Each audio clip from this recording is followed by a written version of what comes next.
नमस्कार दोस्तों, मैं अवनीश सर और आपका पसंदीदा चैनल एग्जाम नीति में आपका स्वागत है। दोस्तों, आज हम लोग भारतीय इतिहास का एक महत्वपूर्ण टॉपिक वैदिक सभ्यता को पढ़ने वाले हैं। दोस्तों, किसी भी प्रतियोगी परीक्षा की अगर आप तैयारी कर रहे हैं तो वैदिक सभ्यता से अर्थात वैदिक काल से 1 से 2 प्रश्न आना ही आना है। तो उसी के साथ आपकी भाषा में हम लोग वैदिक सभ्यता को आज पढ़ने वाले हैं। दोस्त, अगर वीडियो अच्छी लगेगी तो अपने दोस्तों के पास जरूर शेयर करिएगा। ये काफी छोटा यूट्यूब चैनल है।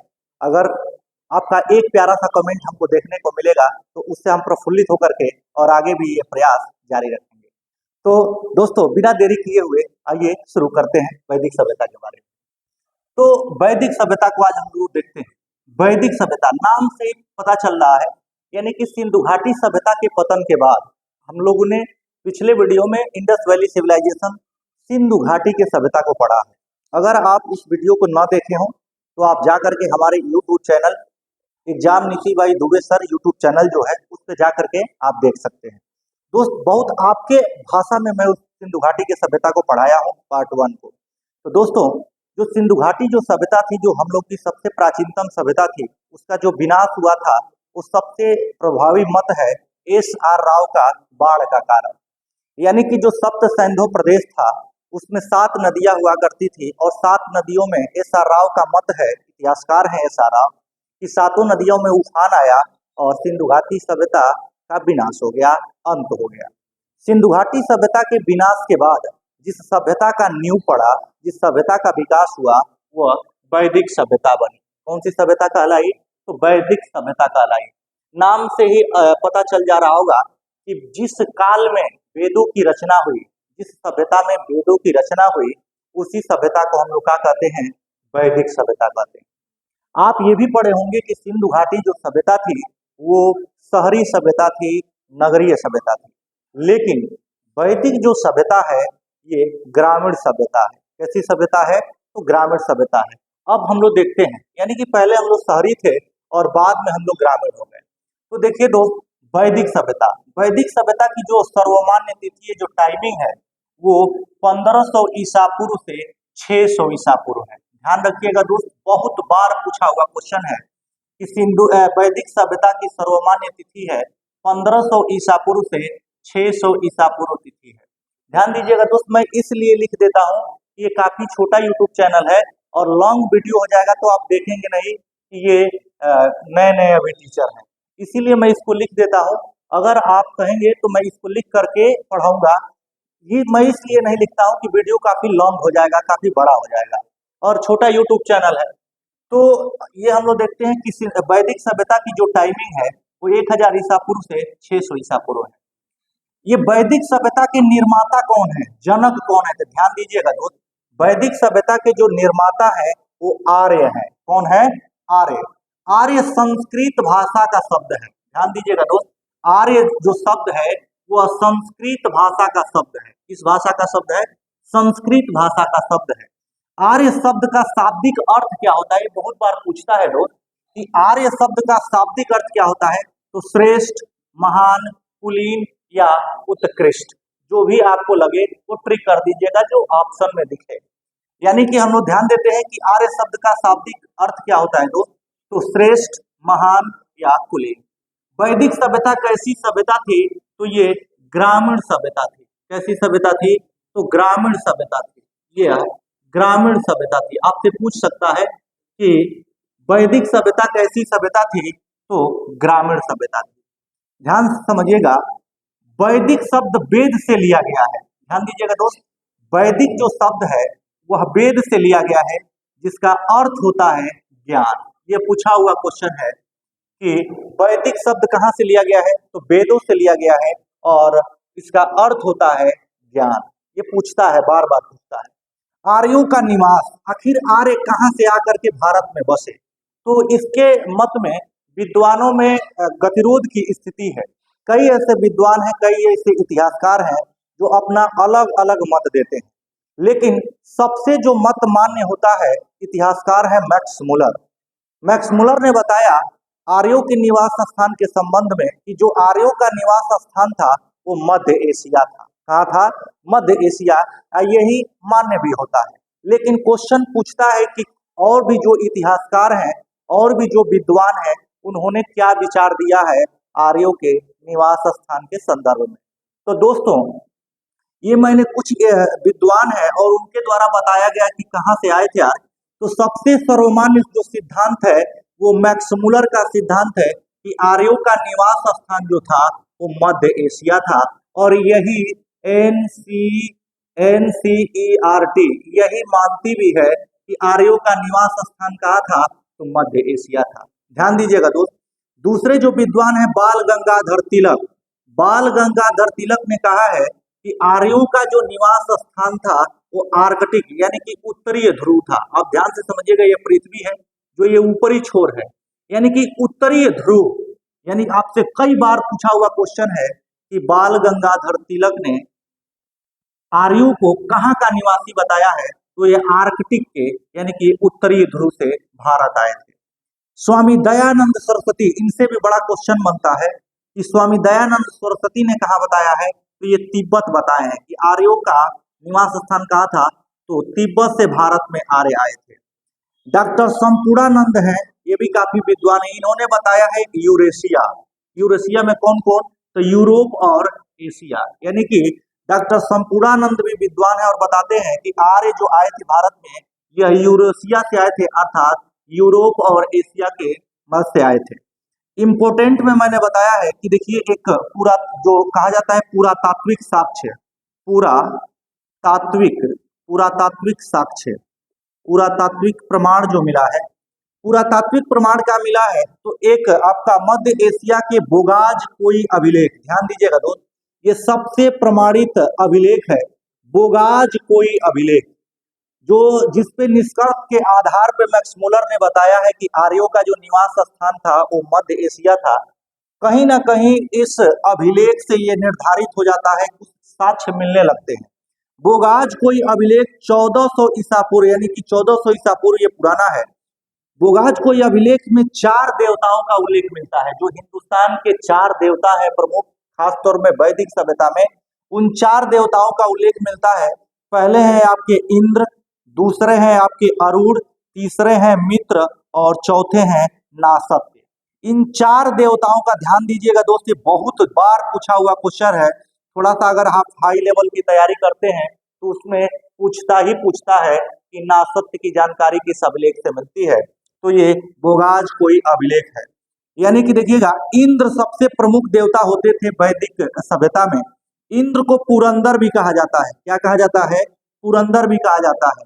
और पुरंदर शब्द का जो शाब्दिक अर्थ होता है महल विनाशक होता है। क्या होता है, महल विनाशक।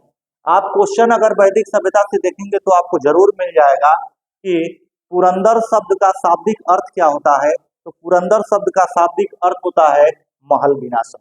क्या होता है दोस्त, तो महल विनाशक। अब बात क्या आती है दोस्त कि जो आर्य आए, यहाँ पे आर्य आए, तो थोड़ा सा हम लोग एक नक्शे के माध्यम से समझ लेते हैं कि आर्य आए तो सर्वप्रथम कहाँ पे बसे थे। तो ध्यान दीजिएगा दोस्त, ये भारत है आपका, समझने के लिए इतना नक्शे में भारत पर्याप्त है। ये भारत का आपको कई बार हम बताएं कि जिसमें मार्कर हमारे हाथ में है ये पूर्व दिशा होती है, जस्ट इसके अपोजिट में पश्चिम दिशा, और ये उत्तर और पैर के तरफ दक्षिण दिशा। ये जो उत्तर पश्चिमी क्षेत्र है जहाँ 7 नदियां बहा करती थी, जहाँ सप्त सैंधव प्रदेश, इसी एरिया में ध्यान दीजिएगा, उत्तर पश्चिमी क्षेत्र भारत का, इसी एरिया में सप्त सैंधव प्रदेश अर्थात सिंधु घाटी सभ्यता का विस्तार हुआ था, उदय हुआ था। और जब उसका लोप हुआ, सिंधु घाटी सभ्यता का नाश हुआ, उसके बाद जो सभ्यता विकसित हुई, जो आर्य आए, तो सर्वप्रथम इसी उत्तर पश्चिमी क्षेत्र अर्थात पंजाब में बसे। कहाँ पे बसे, पंजाब में। उसके बाद प्रसार पूरब के तरफ आर्यों का हो गया। अब बात क्या आती है दोस्त कि आर्यों की भाषा क्या थी, तो ध्यान दीजिएगा दोस्त, जो आर्यों की भाषा थी, आर्य जिस भाषा का प्रयोग करते थे वो संस्कृत का करते थे, इस भाषा का। तो आर्यों की जो भाषा थी वो संस्कृत थी। इन्हें देवों की भाषा भी कहा जाता है, देवों की भाषा भी कहा जाता है।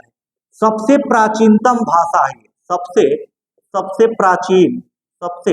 प्राचीन भाषा है, प्राचीन भाषा है। अब ध्यान से समझिएगा, यानी सारे भाषाओं की जननी संस्कृत को कहा जाता है, तो देवों की भाषा है। और आर्य क्या बोलते थे, तो संस्कृत बोलते थे। क्या बोलते थे, तो संस्कृत बोलते थे। ध्यान रखिएगा दोस्त, एक ऐसी सभ्यता थी तो ग्रामीण सभ्यता थी। क्यों ग्रामीण सभ्यता कहा गया है? तो आप सिंधु घाटी सभ्यता को अगर दृष्टिकोण से देखते हैं तो सिंधु घाटी सभ्यता में जो अर्थव्यवस्था का मुख्य आधार था वो व्यापार था। क्या था? व्यापार था। क्योंकि सिंधु घाटी सभ्यता के लोगों से और उसके एक समकालीन सभ्यता है मेसोपोटामिया की सभ्यता, सिंधु घाटी सभ्यता के लोगों से मेसोपोटामिया के लोगों में घनिष्ठ व्यापारिक संबंध था। एक दूसरे की काफी वस्तुएं मिली हुई हैं, लेकिन सर्वाधिक मात्रा में जो जो वस्तुएं मिली हैं उसके निष्कर्ष पे इतिहासकारों ने ये बताया कि सिंधु घाटी सभ्यता के लोग मेसोपोटामिया सभ्यता के लोग में घनिष्ठ व्यापारिक संबंध था, लेकिन जो व्यापार होता था वो वस्तु विनिमय प्रणाली द्वारा होता था। कैसे होता था? वस्तु विनिमय प्रणाली द्वारा होता था, यानी कि सामान के बदले सामान। ये सिंधु घाटी सभ्यता था। इस निष्कर्ष से इतिहासकारों ने बात का पता किया कि जो सिंधु घाटी सभ्यता थी वो नगरीय सभ्यता थी, शहरी सभ्यता थी। और भी तमाम उसके साक्ष्य हैं, इस आधार पर उसे शहरी कहा गया, तमाम तरीके के साक्ष्य हैं। लेकिन वैदिक जो सभ्यता थी ये ग्रामीण सभ्यता थी। और किस लिए ये ग्रामीण सभ्यता थी? कि इनके अर्थव्यवस्था का मुख्य जो उद्देश्य था वो कृषि और पशुपालन था। क्या था? कृषि और पशुपालन था। इनका जो सबसे प्रिय पशु था वो गाय और घोड़ा। ध्यान से समझिएगा, महत्वपूर्ण पशु आर्यों का यहाँ देखते हैं हम लोग, आर्यों का जो महत्वपूर्ण पशु था, महत्वपूर्ण महत्वपूर्ण जो संपत्ति थी ये गाय थी। क्या थी? तो गाय थी। आपसे पूछ देगा कि आर्यों की महत्वपूर्ण संपत्ति क्या थी? तो गाय थी। वही प्रिय पशु क्या था? ध्यान दीजिएगा दोस्त, प्रिय पशु, ये प्रिय पशु क्या था? तो प्रिय पशु घोड़ा था। क्या था? घोड़ा था। ध्यान दीजिएगा दोस्त, जब सिंधु घाटी सभ्यता हम पढ़ा रहे थे तो उसमें बताए कि सिंधुवासियों को घोड़े का ज्ञान नहीं था, जो घोड़ा पशु है उसका ज्ञान नहीं था। लेकिन सुरकोतदा एक जगह है जहां से घोड़े के अस्थिपंजर मिले हुए हैं। आपसे पूछा हुआ क्वेश्चन है कि घोड़े के अस्थिपंजर कहाँ से मिले हुए हैं? तो सुरकोतदा एक जगह है, वहीं से घोड़े के अस्थिपंजर मिले हुए हैं। गाय के लिए अघन्या शब्द उपयोग किया गया। अघन्या मतलब होता है वध करने योग्य नहीं, वध करने योग्य नहीं, करने योग्य नहीं, वध करने योग्य नहीं। ध्यान दीजिएगा दोस्त, गाय के लिए यानी कि अघन्या शब्द उपयोग किया गया है जिसका अर्थ होता है वध करने योग्य नहीं, काटने योग्य नहीं। जाहिर सी बात है दोस्त कि गाय को हम लोग माता मानते हैं। अगर सनातन संस्कृति को आप मानते हैं तो गाय को हम लोग माता मानते हैं। और जाहिर सी बात है उनके काटने के लिए हाथ आगे नहीं बढ़ सकता है। जिसको हमने अपने मुख से माँ कहा है उसको हम नहीं काट सकते हैं। ये कहीं ना कहीं हमारी आत्मा गवाही नहीं देगी। आगे बढ़ते हैं दोस्त, इसी के लिए गाय के लिए एक शब्द उपयोग किया है गविष्टि। गविष्टि शब्द उपयोग किया है, गविष्टि। इसमें होता है गायों की खोज, गायों की गायों की खोज, गायों की खोज।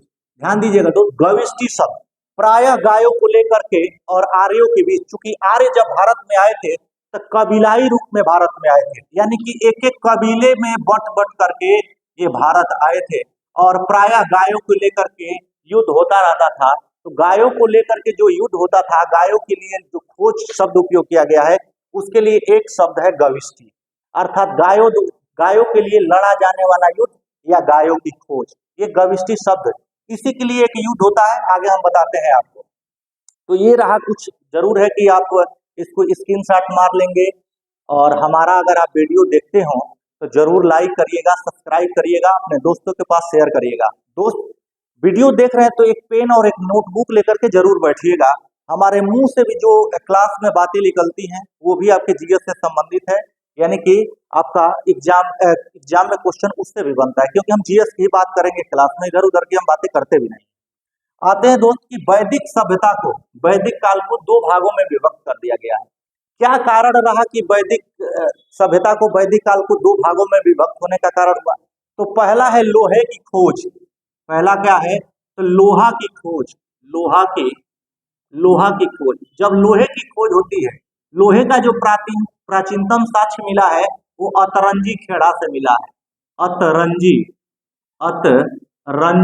खेड़ा। ध्यान दीजिएगा दोस्त, आपसे पूछ सकता है कि लोहे का प्राचीनतम साक्ष्य कहाँ से मिला हुआ है? तो लोहे का प्राचीनतम साक्ष्य अतरंजी खेड़ा, उत्तर प्रदेश में एक जगह है अतरंजी खेड़ा से मिला हुआ है। उत्तर प्रदेश स्पेशल भी बना सकता है क्वेश्चन। तो वैदिक सभ्यता दो भाग विभक्त होने का कारण क्या है? तो एक सर्वमान्य कारण है लोहे की खोज। पूर्व वैदिक काल, जो वैदिक सभ्यता दो भागों में विभक्त है, एक को हम लोग कहते हैं पूर्व वैदिक काल, दूसरे को हम लोग कहते हैं उत्तर वैदिक काल। इसे ऋग्वैदिक काल के नाम से भी जाना जाता है। क्यों ऋग्वैदिक काल के नाम से जाना जाता है? तो इसी में एक वेद ऋग्वेद की रचना हुई। किस वेद की रचना हुई थी? ऋग्वेद की। ध्यान दीजिएगा दोस्त, वैदिक सभ्यता दो भाग विभक्त होने का कारण एक तो लोहा की खोज हो गया। क्या हो गया? तो लोहा की खोज। और लोहा का प्राचीनतम साक्ष्य कहाँ से मिला है?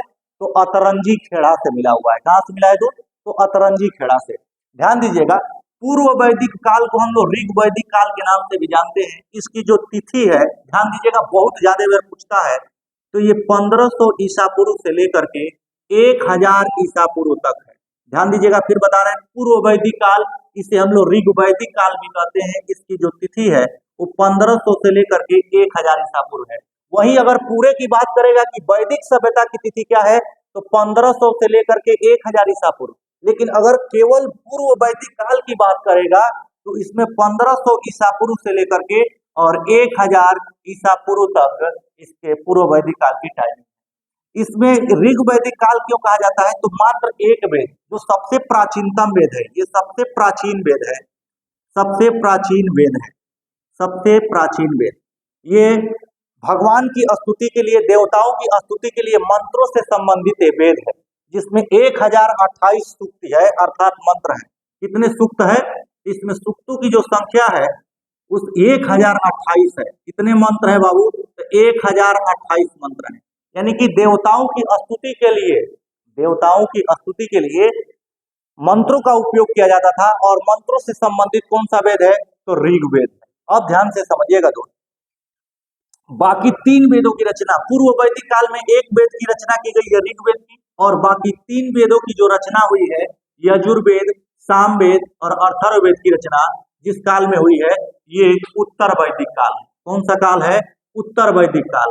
और इसकी टाइमिंग क्या है? तो 1000 ईसा पूर्व से 600 ईसा पूर्व। ध्यान दीजिएगा दोस्त, बहुत ज्यादा बार पूछता है कि इसकी टाइमिंग क्या है, तो 1000 ईसा पूर्व से आपका 600 ईसा पूर्व है। वही अगर हम बात करें कि यजुर्वेद किससे संबंधित है, तो ध्यान दीजिएगा दोस्त, यजुर्वेद जो संबंधित है यज्ञ क्रियाओं से संबंधित है। किससे संबंधित है? यज्ञ क्रियाओं से। ये गद और पद दोनों में लिखा हुआ वेद है। ये गद और पद, ध्यान दीजिएगा, गद और पद आपसे पूछ देगा, गद और पद में लिखा ग्रंथ कौन सा है, वेद कौन सा है? तो यजुर्वेद है। अब देखते होंगे कि मंत्र बोलते बोलते आदमी गाने लगता है, तमाम तरीके की आप उस अनुष्ठानों में देखे होंगे। तो यज्ञ क्रियाओं से संबंधित कौन सा वेद है? तो ये आपका यजुर्वेद है। संगीत से संबंधित कौन सा वेद है दोस्त? तो संगीत से संबंधित सामवेद है। पहली बार स्वर की जो उत्पत्ति होती है, स्वर जो परिभाषित किया गया है, वो सामवेद में ही मिलता है। जादू टोना भूत वशीकरण इत्यादि से संबंधित कौन सा वेद है? तो ध्यान से समझिएगा दोस्त, जादू टोना भूत वशीकरण इन सारी चीजों से संबंधित कौन सा वेद है? इसी में ज्योतिष का भी उल्लेख मिलता है। ध्यान रखिएगा, ज्योतिष का भी उल्लेख अथर्ववेद में मिलता है। तो ये जादू टोना भूत वशीकरण ज्योतिष से संबंधित जो वेद है वो अथर्ववेद। कौन सा वेद है? अथर्ववेद है। आगे बढ़ते हैं दोस्त कि जो यहाँ मैंने थोड़ा सा सजाया है, इससे बहुत ज्यादा झमाझम क्वेश्चन भी बनता है। इसको थोड़ा सा हम लोग देखते हैं कि ऋग्वेद, 4 वेद हैं, ऋग्वेद, सामवेद, यजुर्वेद और अथर्ववेद, यानी कि वेदों की संख्या कितनी है? तो 4 है। ऋग्वेद के जो पढ़ने वाले ऋषि होते हैं, पुरोहित होते हैं, उन्हें क्या कहते हैं हम लोग? तो होत्र कहते हैं। क्या कहते हैं? होत्र। ऋग्वेद के जो उपवेद है वो कौन सा है? तो आयुर्वेद है। कौन सा वेद है? आयुर्वेद। और जो ब्राह्मण ग्रंथ है वो कौन है? तो कौशिकी है और ऐतरेय है। वही अगर हम बात करें कि सामवेद के कौन पुरोहित है, तो सामवेद के जो पुरोहित है वो उद्गाता है। जो पढ़ने वाले हैं उन्हें उद्गाता कहा जाता है। और जो उपवेद है वो गंधर्व वेद है। कौन सा वेद है? गंधर्व वेद है। और पंचविश और खंडविश इसके 2 ब्राह्मण ग्रंथ हैं। वही बात करें हम यजुर्वेद के, तो इसके जो पुरोहित है, गाने वाले हैं, अधर्यु है, अधर्वी है। और जो उपवेद है वो धनुर्वेद है। कौन सा वेद है? तो धनुर्वेद है। वही अगर हम बात करें कि कौन इनके ब्राह्मण ग्रंथ, तो शतपथ और तैतरीय इसके ब्राह्मण ग्रंथ हैं। अथर्ववेद के कौन पुरोहित है? तो ब्रह्मा है। अथर्ववेद के कौन पुरोहित है, यानी पढ़ने वाले जो ऋषि हैं वो ब्रह्मा है। और इनका उपवेद कौन सा है? तो शिल्प वेद है। ध्यान रखिएगा, शिल्प वेद। और मात्र एक ब्राह्मण ग्रंथ है, गोपथ ब्राह्मण ग्रंथ। कौन सा ब्राह्मण ग्रंथ? गोपथ ब्राह्मण ग्रंथ। उम्मीद है दोस्त कि आपको ये समझ में आया होगा। संभव नहीं है कि एक पार्ट में इस वीडियो को बनाया जाए। मिलते हैं अगले वीडियो में, इसके अगले पार्ट 2 में वैदिक सभ्यता के। तब तक के लिए नमस्कार।